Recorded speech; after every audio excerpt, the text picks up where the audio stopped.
Assalamualaikum warahmatullahi wabarakatuh, Sobat RH sekalian. Jumpa lagi kita di channel yang keren ini, Keren Cadas. Kita tetap akan melanjutkan soal Front Pembela Islam yang sudah dilarang dan sekarang menjadi Front Persatuan Islam, FPI juga ya. Coba kita lihat ya, bagaimana siasyah ya mereka untuk tetap melanjutkan perjuangan yang mereka yakini dengan Front Persatuan Islam. Kita bacakan, pemerintah larang FPI, Front Persatuan Islam tak akan daftar ke pemerintah.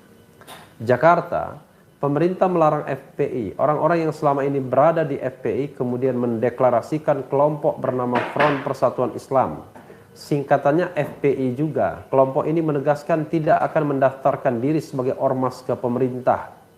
Nggak usah mendaftarkan diri, buang-buang energi, kata kuasa hukum Front Persatuan Islam, Aziz Yanuar saat dihubungi Rabu 30 Desember 2020. Aziz menjawab pertanyaan apakah FPI akan mendaftarkan diri agar sah atau tidak. Aziz menjelaskan organisasi masyarakat ormas yang tidak memiliki surat keterangan terdaftar SKT bukanlah ormas ilegal dan tak bisa dinyatakan terlarang. Ormas selanjutnya dapat memilih apakah ingin mendaftarkan diri atau tidak. Dan ini sesuai dengan putusan Mahkamah Konstitusi ya Sobat Era sekalian.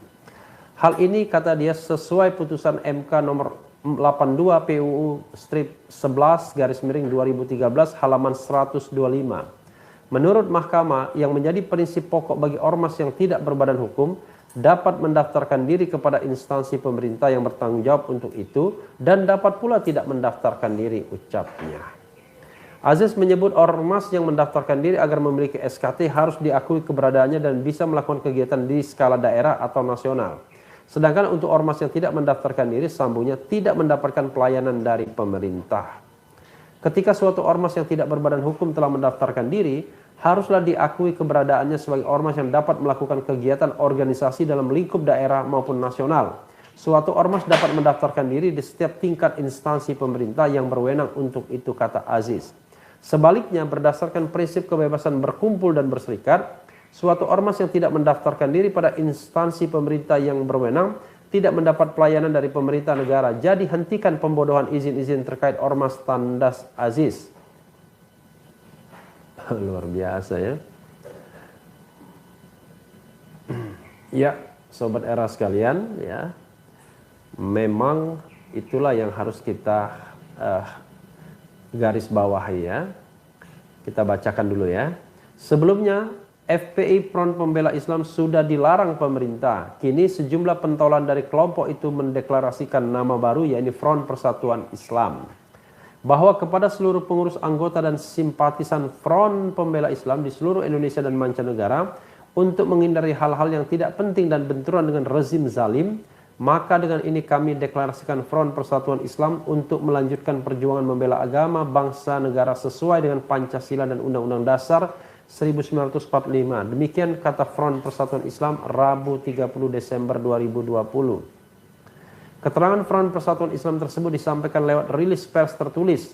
Deklarator dari Front Persatuan Islam ini termasuk Munarman, sebelumnya dikenal sebagai Sekretaris Umum FPI sekaligus pengacara Habib Rizik.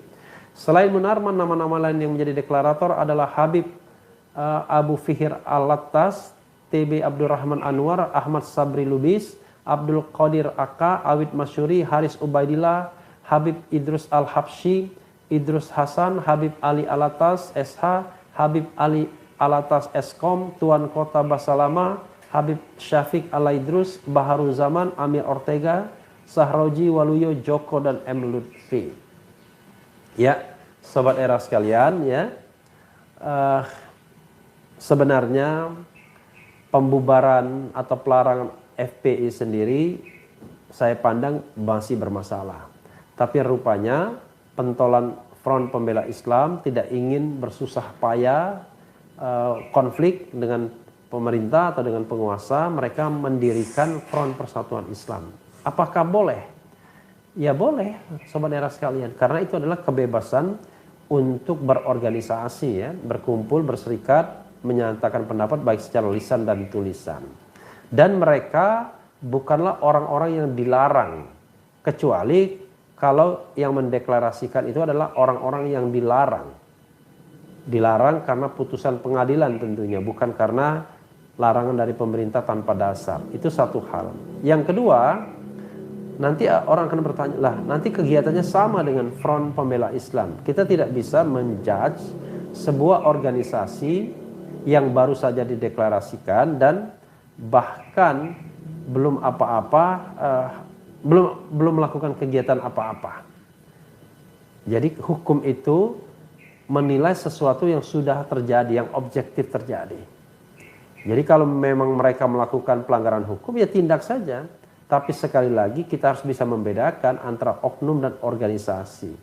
Jangan sampai kemudian ada beberapa oknum di organisasi tersebut melakukan pelanggaran hukum walaupun jumlahnya banyak, tapi kemudian tiba-tiba organisasinya yang dibubarkan. Sama saja dengan tuntutan soal korupsi. Cobalah hitung. Kira-kira berapa kader partai politik di Indonesia ini yang melakukan tindak pidana korupsi? Maka akan ketahuan banyak sekali. Mungkin jumlahnya juga ratusan. Tetapi kan kita tidak pernah berbicara mengenai pembubaran partai politik tersebut. Bayangkan dampak buruknya ya. Misalnya korupsi dengan deklarasi mendukung ISIS. Orang bisa punya persepsi masing-masing. Tapi kalau diukur dari sisi hukum, ya, yang sudah merupakan tindak pidana itu korupsinya. Sementara mendeklarasikan dukung sana, dukung sini, itu suatu yang wilayah yang masih debatable, masih kita bisa berdebat. Dan belum ada putusan pengadilan yang mengatakan itu bersalah, kecuali ada putusan pengadilan. Kalau korupsi, kan sudah ada putusan pengadilan, sudah ada vonisnya. Kita bisa mengatakan bahwa dia koruptor itu ketika sudah ada vonis pengadilan. Sementara kalau belum, ya kita bisa mengatakan dia terdakwa, terduga, atau mereka yang sedang dituntut di pengadilan. Jadi sobat RH sekalian, mudah-mudahan bangsa ini bisa berkomunikasi secara baik terhadap kelompok-kelompok yang berbeda di masyarakat. Jangan sampai kemudian pemerintah hanya mau mengentertain kelompok-kelompok agama yang dirasakan mendukung pemerintahan. Tapi terhadap kelompok-kelompok yang tidak mendukung pemerintahan dicap sebagai kelompok radikal, kelompok yang memecah belah NKRI, kelompok yang tidak mengakui Pancasila dan Undang-Undang Dasar 1945. Padahal FPI dalam beberapa bulan terakhir ini justru ikut ambil bagian dalam upaya mempertahankan Pancasila agar tidak diperas-peras menjadi Ekasila dan Trisila, dan juga mereka juga berkomitmen untuk melaksanakan kegiatan berdasarkan Pancasila dan Undang-Undang Dasar 1945. Harusnya itu yang ditangkap oleh penguasa atau pemerintah. Bukan malah sebaliknya mengungkit-ungkit kejadian 2015, which is 5 tahun yang lalu ya.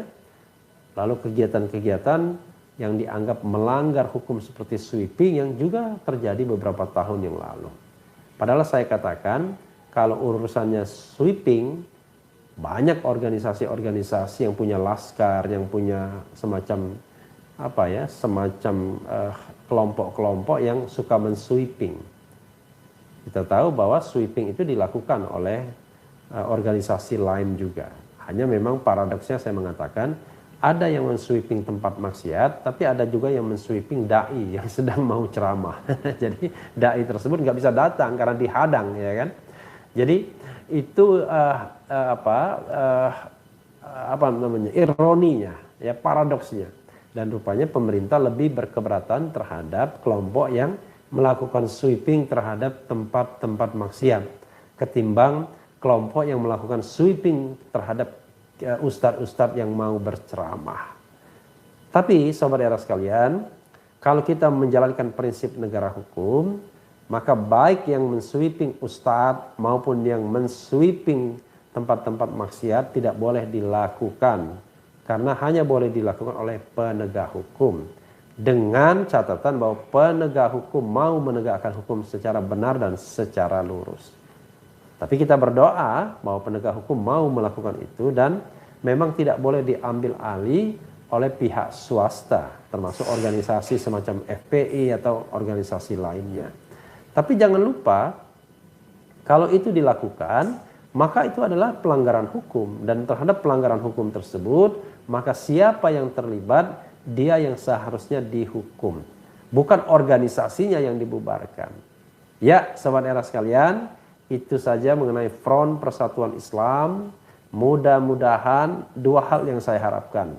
Pemerintah tidak lagi represif, cukuplah dua organisasi yang dibubarkan pemerintahan Jokowi, karena pemerintah Jokowi justru akan dikenang sebagai pemerintahan yang represif.